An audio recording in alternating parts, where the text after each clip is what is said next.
Laptop tipis dengan ala Mac yang ada AI-nya. Kira-kira berapa harganya ya? Dan sebagus apa laptop ini?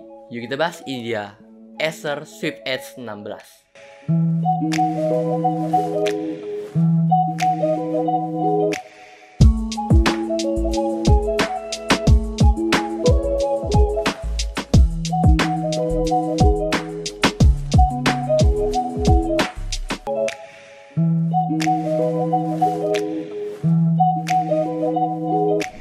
Secara desain laptop ini sudah elegan banget ya, dan clean juga di bagian sisi depannya tuh. Cuma ada tulisan Acer yang cukup kecil di bagian atasnya. Kalau dari sisi pengguna, kesan premiumnya juga sih dapat banget karena bahannya full metal. Jadi pas kalian sentuhin tangan kalian di surface ini laptop, udah kerasa lah ini mahal gitu.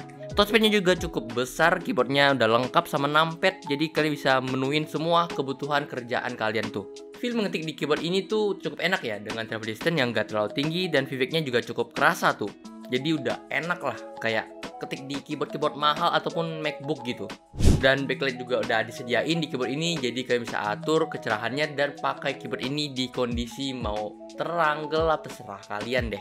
Oh ya, gue tadi sempat mention ketipisan laptop ini kan. Laptop ini tuh punya ketebalan cuma di 12,95 mm, yang kalau di cm kan tuh di 1,295 cm. Satu koin bulat aja tuh nggak nyampe gitu. Jadi udah tau lah setipis apa sih laptop satu ini loh. Karena cukup tipis ya, bobot dari laptop ini juga cuma di 1,23 kilo.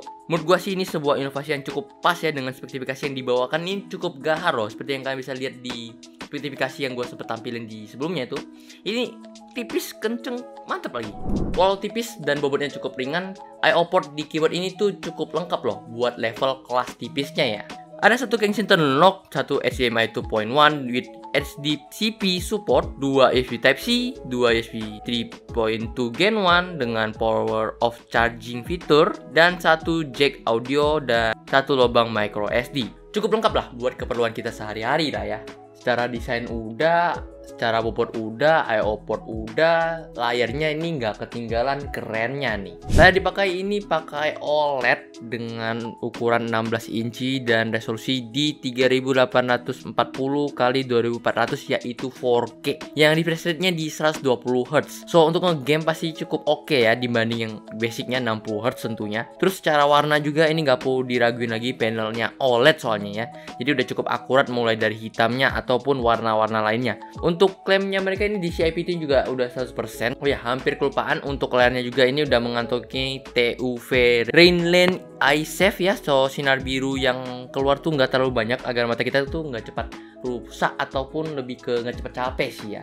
Lanjut ke jeroannya, ini dia pakai AMD Ryzen 7 7800U mobile processor dengan 8 core 16 thread yang up to 5,1 GHz dengan graphic card yang dibawanya ini bawaan ya dari prosesor di Radeon 780M. Oh ya, spek yang aku sebutin ini dia bukan spek resmi di Indo, jadi ini spek dari Thailand atau di mana gitu yang gue nggak tahu deh. Ini AMD region pusat deh yang ngirim deh. Dan spek yang ada di Indo itu dia pakai Ryzen 7 6800U kalau nggak salah gua. Dan ini seharusnya nggak terlalu beda jauh secara core dan threadnya, paling beda-beda tipis lah speknya ya. Lebih kenceng dikit lah pasti ini laptopnya. Tapi minimal kalian punya gambaran ya sekencang apa laptop ini dan setipis apa laptop ini. Oke, back to the topic ya. Kita bahas benchmarkingnya.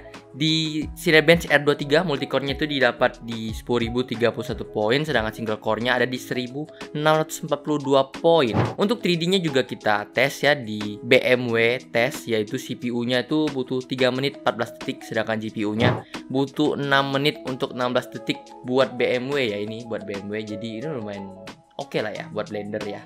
Walaupun ini bukan laptop gaming, juga gue tes game-game tipis lah ya, game-game ringan-ringan ya, game kompetitif tentunya, yaitu di Valorant. Valorantnya itu dapat di 120 sampai 170 FPS average-nya. Pada saat ngegame sih retribusi panasnya juga udah cukup oke ya, dia di bagian atas ya dekat layar, jadi ini nembaknya ke atas bukan ke samping ataupun ke belakang ya. Jadi dia beda ini retribusi panas dari laptop ini. Cara spek gimana menurut kalian? Kalau menurut gua ini udah cukup oke ya, dengan bisa ngegame yang penting ya, bisa ngerjain 3D dan juga cukup kenceng harusnya buat ngerjain kerjaan ringan lah kayak Excel, Word itu pasti bisa libas. 3D juga udah lumayan kenceng sih menurut gua. Oke, secara daya tahan ya, baterai laptop ini tuh bisa tahan di 7 jam 31 menit dengan skenario modern office di PC Mark 10. Terus power modenya kita kasih di best power efisiensi dan baterai savernya on ya. So far setipis ini laptop ini ya, dia bisa tahan di 7 jam. Menurut gua ini patut diapresiasi ya, karena laptop tipis biasanya ya kalau kenceng ya, laptop tipis kenceng nih ya paling dia mentok di 5 jam 4 jam udah kelar gitu. Lanjut, gue sempet bahas AI, jadi kita bahas lebih dalam soal AI apa yang ada di laptop ini tuh.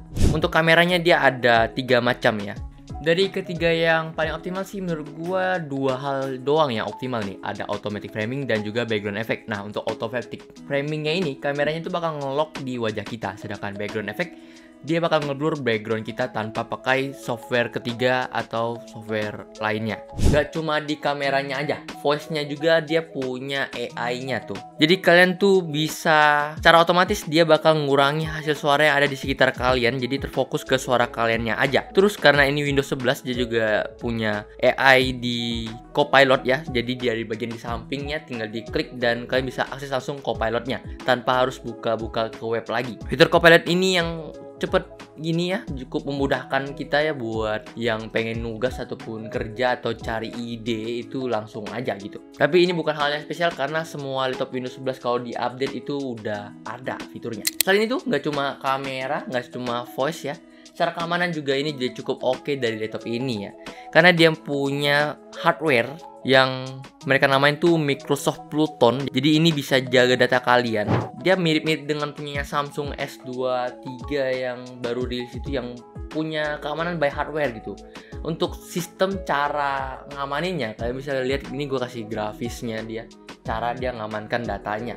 Ngomongin keamanan sekalian aja, untuk keamanan dari laptop ini tuh ada face unlock, ada fingerprint, dan juga tentunya pakai sandi juga bisa. So dengan harga yang dibawakan ini cukup oke ya. Terakhir kita bahas ke bagian harganya. Laptop Acer Swift Edge ini dibanderol dengan harga di 16 jutaan di Indonesia, gue lihat ya sih 16 jutaan dengan storage-nya di 512 GB ya. Dan ada yang 1 tera juga sih sebenarnya, tapi harganya lebih mahal sedikit. Dan harga yang dibawakan ini cukup menarik ya menurut gue, karena laptopnya tipis, speknya cukup kenceng tuh.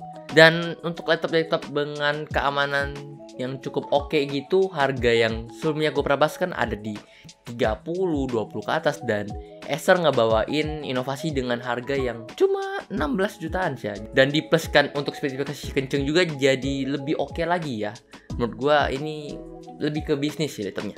So mungkin segitu lah untuk pembahasan gue kali ini. Like kalau suka, subscribe channel ini kalau channel ini bermanfaat, dan kasih tau gue apa lagi yang pengen gue bahas. Segitu dulu, gue pamit dulu diri. Bye bye.